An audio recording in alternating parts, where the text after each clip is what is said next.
Hello everyone. तो ये है हमारा ना, हम जनरल स्टार्ट कर रहे हैं। हम बेसिक एंट्रीज़ जो हम 11th में स्टार्ट करते हैं, जनरल एंट्री जब हमारी शुरू होती है तो हर एक तरीके की एंट्रीज़ देखेंगे कैसे होगी। सबसे पहले ऑब्वियसली हमारी सबसे पहली जो एंट्री आती है वो आती है हमारी बिज़नेस स्टार्ट करने की। अगर हम बिज़नेस स्टार्ट कर रहे हैं तो हम क्या एंट्री करेंगे? कैश से बिज़नेस स्टार्ट किया है हमने, कैपिटल हमारी बढ़ रही है। जब भी हम कोई बिज़नेस स्टार्ट करते हैं उसके लिए जो भी हम अमाउंट या फिर जो भी पर्टिकुलर एसेट हम लेके आते हैं वो हमारी कैपिटल होती है। तो हम अपने बिजनेस में कैश लेके आ रहे हैं तो इसकी एंट्री क्या होगी? कैश हमारा एक एसेट है। एसेट जब हमारा बढ़ता है तो डेबिट होता है। इसके साथ हमारी कैपिटल बढ़ रही है। कैपिटल जब हमारी बढ़ती है तो वो होती है क्रेडिट। तो इसकी एंट्री होगी cash account debit to capital. जब भी हम कोई जर्नल बना रहे हैं हमेशा याद रखो, जो डेबिट वाली अमाउंट है वहाँ पे उसके आगे हम डेबिट का ये साइन लगाते हैं। जो हमारी क्रेडिट वाली अमाउंट है उसके आगे हम साइन ना लगा के टू लगाते हैं और ये इससे थोड़ा सा दूर होके होते हैं। ठीक है, यहाँ पे हम लिखेंगे डेट अमाउंट। डेबिट में अमाउंट जाएगी आपकी डेबिट वाली साइड की 10,000 और क्रेडिट में क्रेडिट साइड की 10,000। ये सिंपल बेसिक एंट्री है जहाँ से हमारी 11th की जनरल एंट्री स्टार्ट होती है। अब इसके बाद हमने सेकेंड एंट्री में हमने बिजनेस स्टार्ट किया है। पर जब हमने बिजनेस स्टार्ट किया है हम सिर्फ कैश नहीं लेके आए, हम उसके साथ साथ फर्नीचर भी लेके आए हैं। तो इसकी क्या एंट्री होगी? जिस भी चीज़ से हम बिजनेस स्टार्ट कर रहे हैं उसको हम बोलते हैं कैपिटल। ठीक है, अगर हम कैपिटल स्टार्ट कर रहे हैं, कैपिटल लेके आ रहे हैं तो कैश भी हमारा एसेट है, फर्नीचर भी हमारा एसेट है। इससे हमने बिजनेस स्टार्ट किया है तो मिलके इसको हम क्या बोलेंगे? कैपिटल। तो इसकी एंट्री होगी कैश एसेट। एसेट अगर बढ़ा है तो debit. Furniture is also an asset, ये बढ़ेगा तो भी हमारा डेबिट होगा। ठीक है, कैपिटल हमारी बढ़ रही है, कैपिटल बढ़ती है तो हमारी क्रेडिट होती है।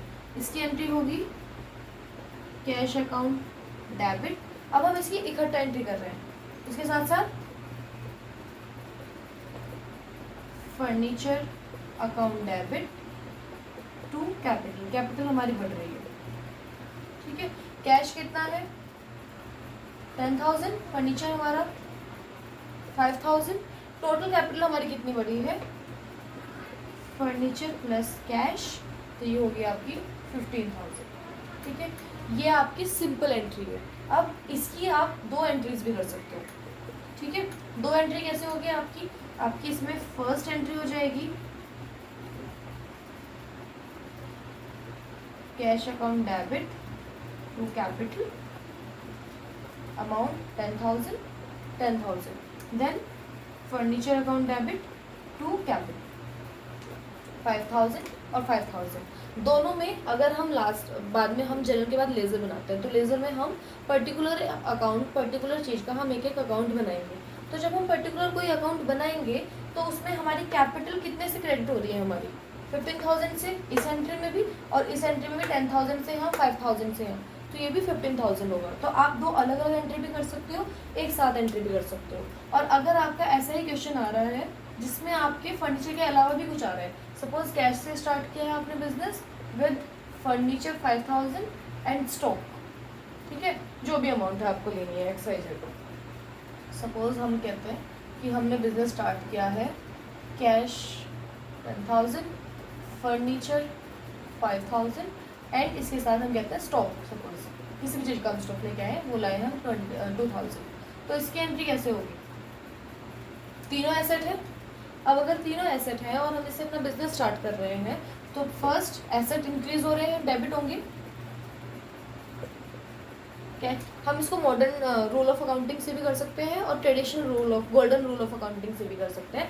अभी हम AE और LIC modern rule of accounting वाला देख रहे हैं जो हमने लास्ट वीडियो में पढ़ा था। कैश अकाउंट डेबिट, सेकंड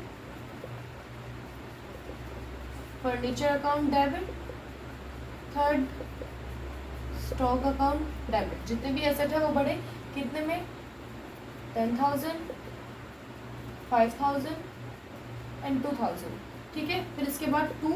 अब जितने भी डेबिट किए, अब मैंने भी बोला था कि जब हम क्रेडिट वाली एंट्री कर रहे हैं तो उससे थोड़ा सा दूर होके करेंगे, नीचे वाला जो है उससे थोड़ा साइड में रखेंगे। पर जितनी भी डेबिट की है वो सिर्फ एक लाइन में ही होंगी। ऐसा नहीं है कि आप हर एक एंट्री को आगे बढ़ाते जाओ। 2 कैपिटल, ये सब कैपिटल बढ़ाने हैं। 10 + 5 + 2 17,000, तो यहाँ पे आ जाएगा 17,000। ये आपकी सिंपल एंट्री है जब आप बिजनेस स्टार्ट कर रहे हो। ऑब्वियसली जब हम जनरल बनाते हैं तो हमारी ये पर्टिकुलर कॉलम रोज होती है जिसमें हम लिखते हैं। अब एक लाइन या फिर किसी भी एंट्री को अलग करने के लिए हमें उससे पहले यहाँ लिखनी होती है नरेशन। नरेशन क्या होता है कि आप शॉर्ट फॉर्म में लिख रहे हो कि आपने ये एंट्री किस लिए की है। तो ये एंट्री हमने करी है बीइंग। कभी भी हम कोई एंट्री करते हैं उसके नीचे हम कुछ लिख रहे हैं तो ये सजेस्ट किया जाता है कि आप जब एंट्री के नीचे नरेशन लिख रहे हो तो उसके आगे फॉर या बीइंग लगाते हैं। Being business started. तो ये हमारी फर्स्ट वीडियो थी, इसमें हमारी जनरल एंट्री स्टार्ट हुई है। तो अभी हमने कैपिटल की एंट्री की है। नेक्स्ट वीडियो में हम देखेंगे कि हमारी परचेज़ की जितनी भी एंट्रीज़ हैं कि हम क्रेडिट पे परचेज़ कर रहे हैं, कैश पे परचेज़ कर रहे हैं, वो कैसे होगी। Thank you.